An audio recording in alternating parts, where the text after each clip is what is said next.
हम तस्लीम अहमद रहमानी साहब जो एसडीपीआई के नेशनल सेक्रेटरी हैं। अब हमारे सामने डॉक्टर तस्लीम अहमद रहमानी। औज़ुबिल्लाहि मिनश शैतानिर रजीम, बिस्मिल्लाहिर रहमानिर रहीम।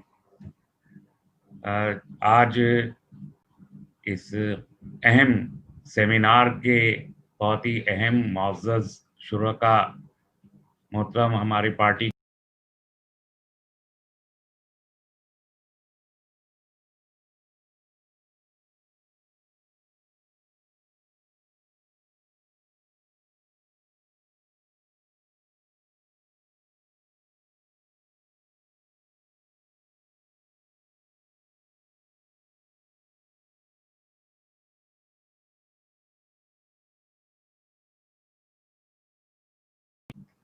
और तमाम लोग जो फेसबुक पे, यूट्यूब पे या ज़ूम से जुड़े हुए इस सेमिनार के साथ इस वक्त जुड़े हुए हैं, तमाम लोगों की खिदमत में अस्सलाम वालेकुम रहमतुल्लाहि व बरकातुहू।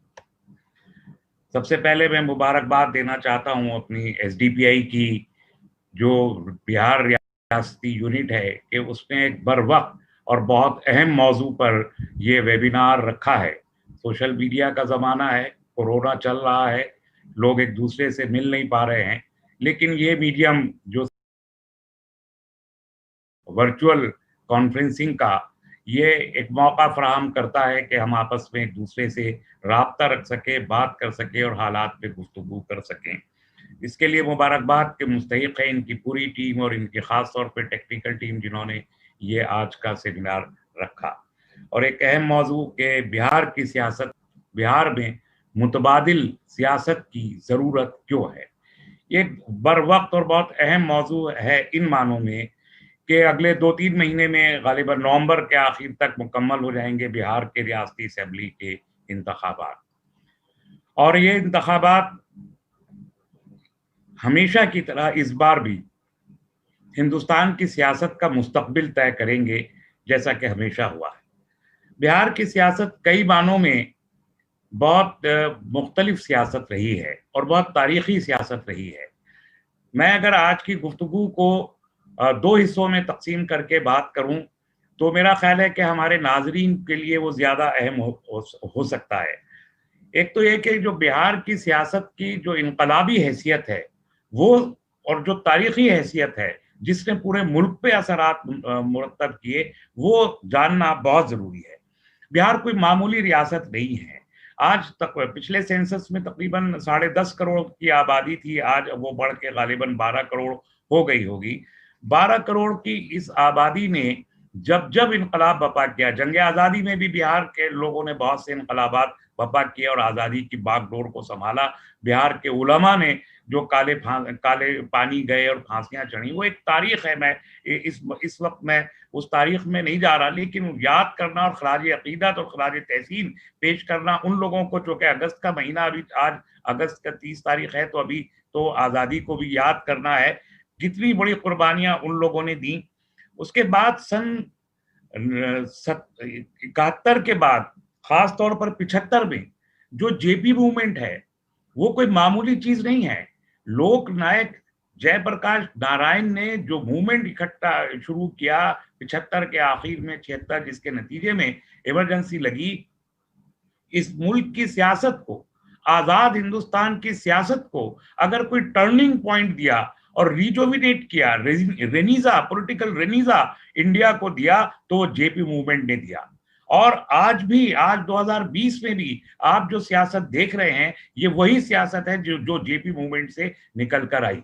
जेपी मूवमेंट के नतीजे में जनता पार्टी बनी, जिसने कांग्रेस को पहली बार ओवरथ्रो करके सरकार बनाई, और जब जनता पार्टी की सरकार गिरी तो उससे जो ब्रेकअवे ग्रुप्स निकले, चाहे वो जनता दल हो, उसके बाद वहीं से आरजेडी निकली, वहीं से जेडीयू निकली, वहीं से बीजू जनता दल निकला, वहीं से सपा समाजवादी पार्टी निकली, वहीं से बीएसपी निकली, आप देखिए, और फिर साउथ इंडिया की तमाम पॉलिटिक्स हैं। तो आज स्टेट्स में जो रूलिंग पार्टीज हैं, वो ज्यादातर, वो तमाम पॉलिटिकल पार्टी कांग्रेस के अलावा जितनी है, वो जेपी मूवमेंट से निकल कर आई हैं जो बिहार से उठा था। तो उसी सियासत ने, बिहार की उस सियासत ने हिंदुस्तान की सियासत का चेहरा बदल दिया, उसके नुकूश बदल दिए, उसकी साइकोलॉजी, उसकी नफ्सियात बदल दी, उसका तमाम के तमाम जो डायनेमिक्स है, पॉलिटिकल डायनेमिक्स, वो जेपी मूवमेंट ने बदले।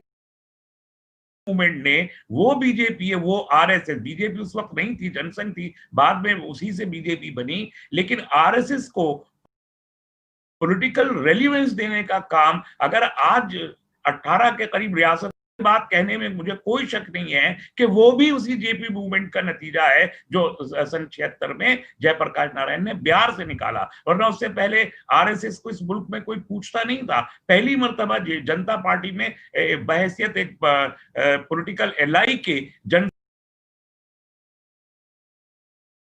शरीक हुआ, और तब 2 मेंबरान पार्लियामेंट वाली पार्टी आज 303 की पार्टी उसी मूवमेंट के नतीजे में बनी। तो ये कोई मामूली चीज नहीं थी जो जेपी मूवमेंट था।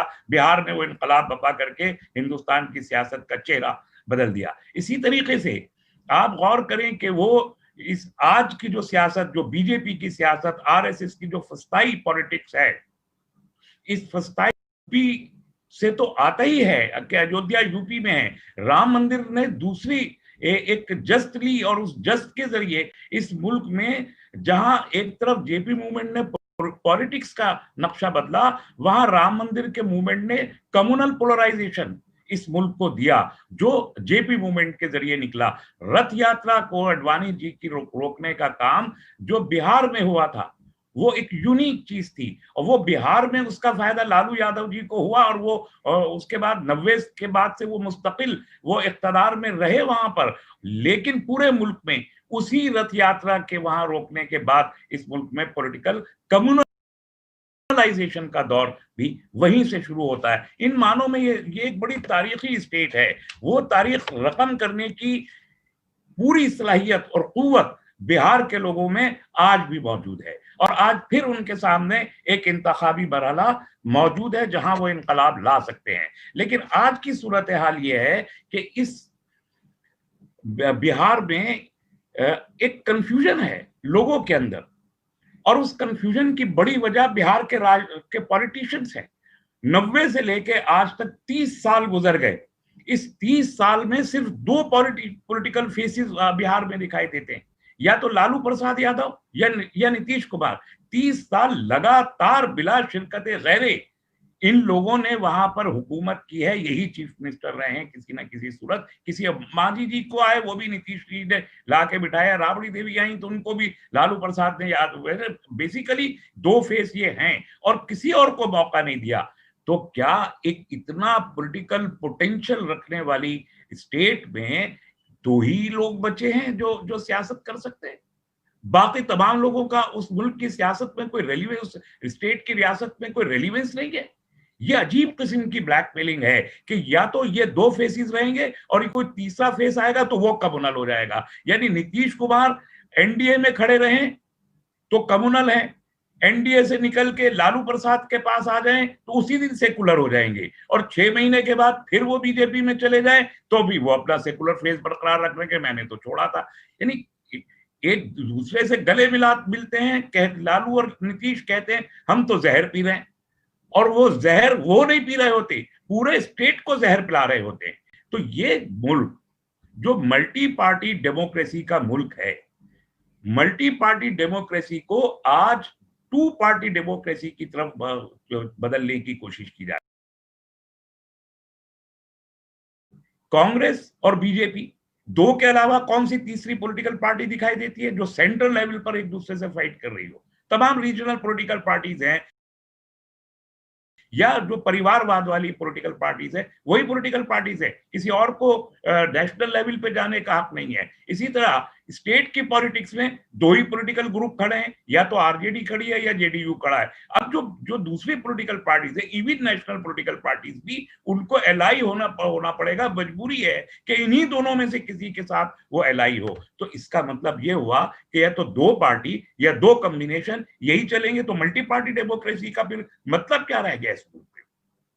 इसका सीधा मतलब होता है कि मुल्क के डेमोक्रेट्स को, एक आम वोटर को, मुल्क के अवाम को मजबूर किया जा रहा है कि वो अपने सियासी मुतबादिलात को बंद करके अपने बस्ते में रखें और जो अवेलेबल ऑप्शन है इन्हीं में से किसी ऑप्शन को वो चूज करें और जो नए ऑप्शंस क्रिएट किए जा सकते हैं उससे वो रुक जाएं। अगर रुकेंगे तो उन पे इल्जाम लगेगा, किसी पे इल्जाम लगेगा कि कम्युनलिज्म को बढ़ा रहे हैं, किसी पे इल्जाम लगेगा कि सेकुलरिज्म को खत्म करने की कोशिश कर रहे हैं, किसी पे इल्जाम लगेगा कि तो क्रिमिनल है, इनको क्रिमिनल है तो इनको पॉलिटिक्स में आने का क्या हक है, किसी पे इल्जाम लगेगा कि तो जातिवादी हैं, किसी पे इल्जाम लगेगा कि तो धर्मवादी हैं। ये इल्जामात लगा के डिमोरलाइज करना चाहते हैं उन लोगों को जो एक रियल पॉलिटिकल अल्टरनेटिव देना चाहते हैं। और इसलिए आज इस 30 साल के तल्ख तजुर्बों के बाद देखिए 2015 में उस वक्त लालू जी आए, उससे पहले 90 की बात तक वो कहते रहे कि मैं तो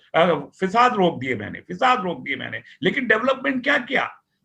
अब मैंने अगर आज डेवलपमेंट की बात मैंने करनी शुरू की तो मैं घंटों डेवलपमेंट पे बात कर लूंगा, लेकिन सिर्फ एक ही इशारा देता हूं, बाढ़ आई हुई है इस वक्त भी बिहार के अंदर, बाढ़ आज की तारीख में मौजूद है। बिहार में बाढ़ का मसला आज तक हल अगर नहीं हुआ तो वो पॉलिटिकल करप्शन की वजह से हुआ।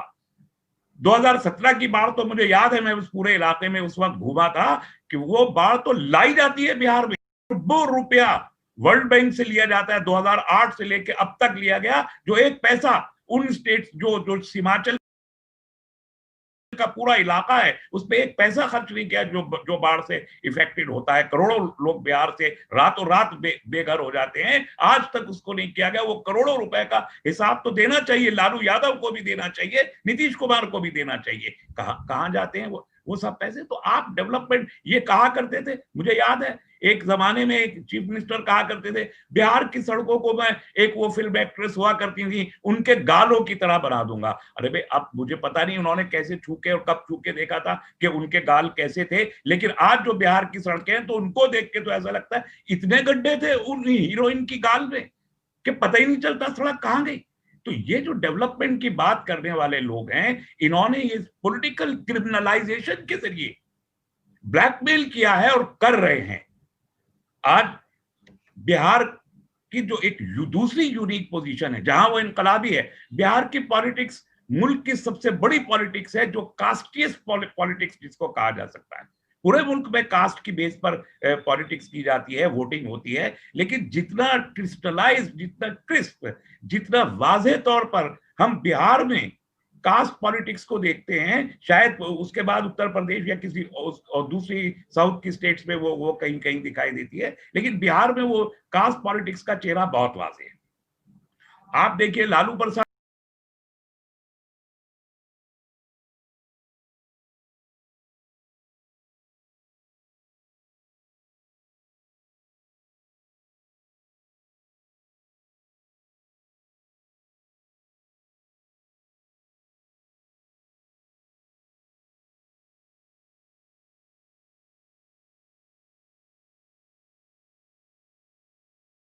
इक़्तिदार में अपना एक हिस्सा बना लेते हैं, अपनी एक जगह, अपनी हैसियत बना लेते हैं। लेकिन कैसी बदकिस्मती की बात है, अगर ये कास्ट पॉलिटिक्स एक रियलिटी है, मैं कास्ट पॉलिटिक्स को जाती तौर पर भी, और हमारी पार्टी ने भी कास्ट पॉलिटिक्स को एजेंडा नहीं बनाया। हमारा मोटो कास्ट पॉलिटिक्स नहीं है। अभी हमारी पार्टी के वाइस प्रेसिडेंट साहब ने बोला कि हमारे तो माथे पे लिखा है, खौफ से आजादी, भूख से आजादी। हम मजलूमों की सियासत करते हैं, हम तमाम तबकात को अपने साथ देख के जिनके ऊपर जुल्म हो रहा है उनके जुल्म को दूर करके इंसाफ, बराबरी और सलाहियत की बुनियाद पर पॉलिटिक्स करना चाहते हैं। लेकिन अगर जमीनी हकीकत बिहार के आज भी कास्ट पॉलिटिक्स है तो फिर हमें उस पर भी गौर करना हमारी मजबूरी होगी। जब तक हम इक़्तिदार में नहीं आते, हम उस पॉलिटिक्स को शायद हम नहीं खत्म कर पाएंगे। उसके लिए जरूरी होगा कि हम इक़्तिदार में आए, उस कास्ट पॉलिटिक्स को खत्म करके एक वैलिटी की बुनियाद पर सियासत करना। लेकिन आज की तारीख में तो कास्ट मौजूद है, तो हमको भी उसका लिहाज करना पड़ेगा। और फिर जब हम कास्ट की पॉलिटिक्स करते हैं तो कास्ट में सबसे बड़ी कास्ट तो वहां पर मुसलमान है। बिहार की जो आज आप 2020 में तकरीबन 12 करोड़ की पॉपुलेशन है, इस 12 करोड़ की पॉपुलेशन में तकरीबन 2.25 करोड़ पॉपुलेशन अकेले मुसलमानों की है। 20% पॉपुलेशन, 2011 के सेंसस में 17% थी ये पॉपुलेशन, अब बड़ी होगी कुछ ना कुछ, तमाम कम्युनिटीज की बड़ी है, मुसलमानों की भी बड़ी होगी, अराउंड 20%, 2.25 करोड़ की पॉपुलेशन है, जो बिहार की सबसे बड़ी पॉपुलेशन है, सबसे बड़ी पॉपुलेशन है। और उस बड़ी पॉपुलेशन के पास क्या है? गुलामी, सिर्फ गुलामी। जब हम खड़े होते हैं कि हमको भी इक़्तिदार में हिस्सा चाहिए, तो कहते हैं आप तो कम्युनल हो जाएंगे, आपके लीडर तो हैं हमारे पास, अब और वो जो लीडर उनके पास है वो कौन है? कितने चेहरे हैं? जब पॉलिटिक्स में चीफ मिनिस्टर को इस्तीफा देके दूसरे चीफ मिनिस्टर को लाने का मौका आता है तो उनको अपनी बीवी याद आती है, बारी साहब याद नहीं आते हैं, अशरफ फातमी याद नहीं आते हैं। जेडीयू में कौन सा मुस्लिम चेहरा है जरा बता दें, और अगर हो भी तो वो भी गुलाम ही है। तो उन गुलामों ने इस 20% की कम्युनिटी को क्या दिया? सबसे ज्यादा अंडर डेवलप अगर कोई कम्युनिटी बिहार में है तो आज वो आप ही की कम्युनिटी है, चाहे वो एजुकेशन हो, चाहे वो आपका रोजगार हो, चाहे वो आपकी सड़कें हो, चाहे वो आपकी खेती बाड़ी हो, चाहे वो बाढ़ का मसला हो। बाढ़ के मसले से कौन जूझता है? अरे सीमांचल के 4 जो जिले हैं सबसे ज्यादा तो वो ही जूझते हैं, उसके बाद दूसरे जिलों में वो पानी जाता है सब। और आपने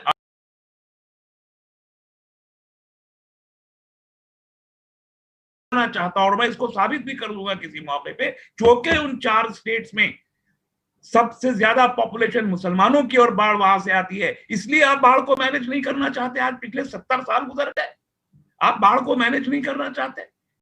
देखिए डूबेंगे तो मुसलमान डूबेंगे, डूबने दो, करोड़ों रुपए मिल भी रहा है, दुकानें भी चल रही हैं, इसलिए आप वहां बाढ़ का मसला। अरे 4 जिले जो सीमांचल के हैं,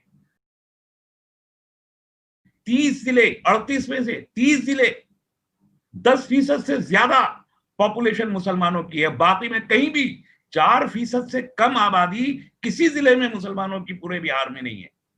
और 30 जिलों में तो 10% से ज्यादा है, 20 जिलों में तकरीबन 15 जिलों में 20% से ज्यादा है, और 4 जिलों में 40% से ज्यादा है। आपके बगैर उत्तर प्रदेश बिहार की सरकार नहीं बनती, कभी नहीं बनी, लेकिन आपके वोटों को मुफ्त का माल समझ के छीन लिया जाता है। लिया नहीं जाता आपसे वोट, आपसे छीन लिया जाता है वोट।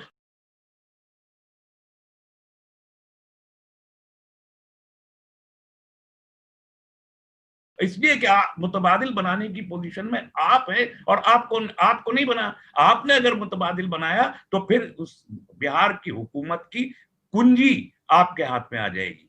मुझे याद है एक मरतबा एक साहब, अभी रामविलास पासवान जी इक़्तिदार में, यहाँ एनडीए में भी यही रामविलास पासवान जी थे, दिल्ली में खड़े होके यहाँ बिहार का मसला था, दिल्ली में डिक्लेयर कर रहे थे कि हम चीफ मिनिस्टर मुसलमान बनाएंगे।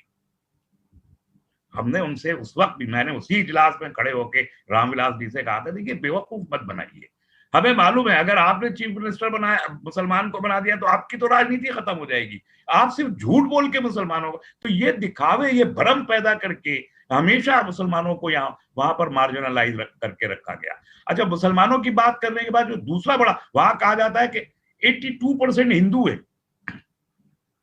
कम्युनलिज्म का भी सबसे खराब, सबसे भयानक चेहरा बिहारी से उभर के आता है। अभी भी हम देखते हैं बिहार के जो मिनिस्टर्स के जिस तरीके से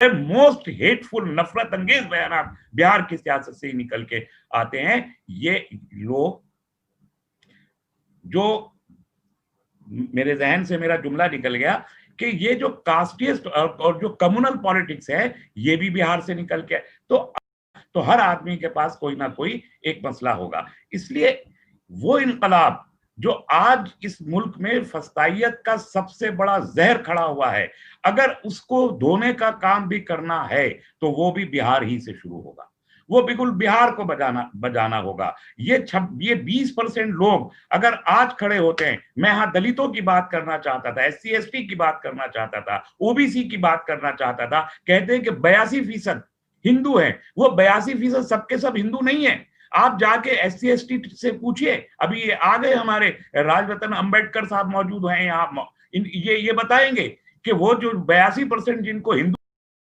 हिंदू है। कितनी बड़ी पॉपुलेशन बिहार में SC ST की है। उनके गांवों में जाइए, उनके जिलों में जाके देखिए और देखिए कि किस बुरे हाल में वहां रहते हैं। छोटा सा एक तबका ट्राइबल्स का है, वो भी यहां बैठे हुए हैं। अभी वो बात करेंगे। ओबीसी के नाम पर पूरी पॉलिटिक्स की गई, लालू प्रसाद यादव ने भी की और नीतीश कुमार ने भी की, लेकिन ओबीसी कहां बैठा हुआ है? तो आप ना ओबीसी को कुछ दे रहे हैं, ना SC ST को कुछ दे रहे हैं, और मुसलमानों से तो आपको सबसे ज्यादा नफरत है। आप उनको तो कुछ देना ही नहीं चाहते। मैं कहना चाहता हूं कि अगर डेमोक्रेसी संख्या बल का नाम है तो संख्या आपकी सबसे बड़ी है। आप जब खड़े होंगे, किसी कंफ्यूजन में पड़ने की जरूरत नहीं है। खत्म हो गए बिहार में समोसे के और आलू की सियासत का जमाना। अब अगर आप खड़े हुए, कोई खौफ नहीं है, हम खौफ ही से आजादी चाहते हैं। खौफ दिलाया गया है, मुस्तकिल 30 साल आपको खौफजदा रखा गया है, और आपको कम्युनलिज्म से, और ये फिसादात नहीं हुए साहब। अरे भाई, फिसाद रोकना हर हुकूमत की जिम्मेदारी है, चाहे वो लालू हो या नीतीश हो, इवन चाहे वो मोदी सरकार क्यों ना हो। फिसाद रोकना अखलाकी और कानूनी जिम्मेदारी हर हुकूमत की होती है। आपने रोका तो आपने भी, फिसाद तो बाद में भी होते रहे हैं, उससे पहले भी होते रहे, कोई और हिस्से ये आप बात नहीं करना चाहते। आप कहते हैं कि हम करेंगे राजनीति। जमाना बदला है। मैं आप तमाम लोगों से कहना चाहता हूं, ये सही वक्त है एक अल्टरनेटिव पॉलिटिक्स लाने का।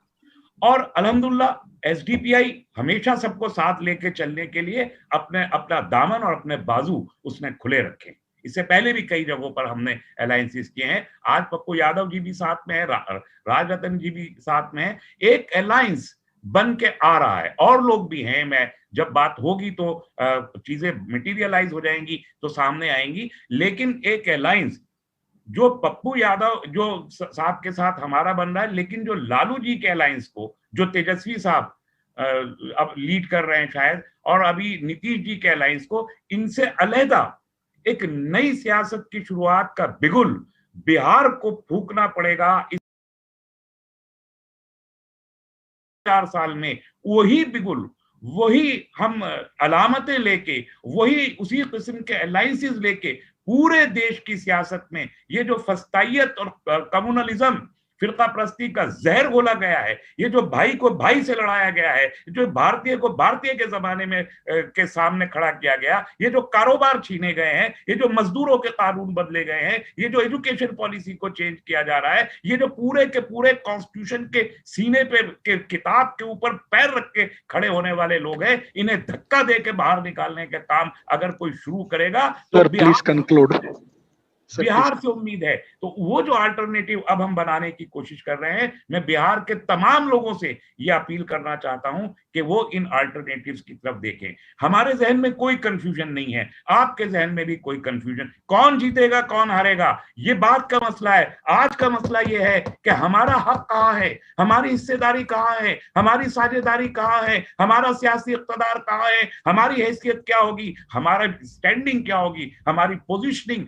स्टेट की पॉलिटिक्स में क्या होगी, ये हमारा सवाल है। ये हमारे रोटी रोजी, हमारे रोजगार, हमारी एजुकेशन और हमारी डिग्निटी, हमारी सेल्फ रिस्पेक्ट, इसका मसला है। ये सब चीजें चाहिए जो कुछ नहीं है। हम गुलाम बन के जीना नहीं चाहते, हम मजदूर, बंधवा मजदूर बन के जीना नहीं चाहते, हम एक असम्मानित, बिल्कुल ही हाशिए पे खड़े हुए मार्जिनलाइज जानवरों वाली जिंदगी जो बिहार की सरकारों ने मुस्तकिल की है, हम उस जिंदगी से निजात चाहते हैं और एक आजाद भारतीय स्वतंत्र एक शहरी की हैसियत से पूरे दस्तूर पे अमल करते उसके जितने हुकूक हमें हासिल है, हम वो सारे हक हासिल करना चाहते हैं। और वो उस वक्त तक मुमकिन नहीं है जब तक कि आप खुद खड़े नहीं होंगे, कमान अपने हाथ में नहीं संभालेंगे, सत्ता की डोरी, उसकी रस्सी आपके हाथ में नहीं होगी, तब तक ना इस मुल्क में और इस रियासत में हमारे SC ST को वो जायज हक मिलेगा जिसके लिए वो आजादी के बाद से अब तक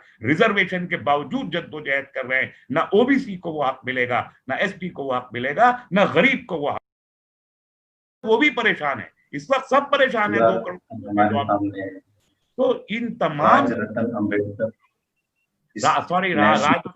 जी, तो इन तमाम हक अगर हमको चाहिए तो ये जद्दोजहद करना हमारे लिए बहुत लाजमी है। अब ये जमाना गुजर गया कि एक plate your time is over sir, time हो गया सर आपका। और उन 2 लड्डुओं में से 1 लड्डू आपको खाना है। अरे भाई बहुत सारी मिठाइयां मौजूद है मार्केट में, मैं लड्डू ही क्यों खाऊं और आप लड्डू ही क्यों परोसे? राजरतन अंबेडकर साहब, national president the Buddhist society of India. भाई क्या कोई डिस्टरबेंस है? सर आपका टाइम हो गया सर, योर टाइम। अच्छा ठीक है, मैं बस इस अपील के साथ कि जो हम कॉम्बिनेशंस ला रहे हैं, जो अलायंसेस बन रहे हैं, वो बिहार के तमाम लोग उस पर तवज्जो करके एक तीसरे अलायंस को कामयाब बना के बिहार से एक नई सियासत का बिगुल आप बजाएं। यही मेरी आप सबसे दरख्वास्त है। बहुत शुक्रिया। अस्सलाम वालेकुम।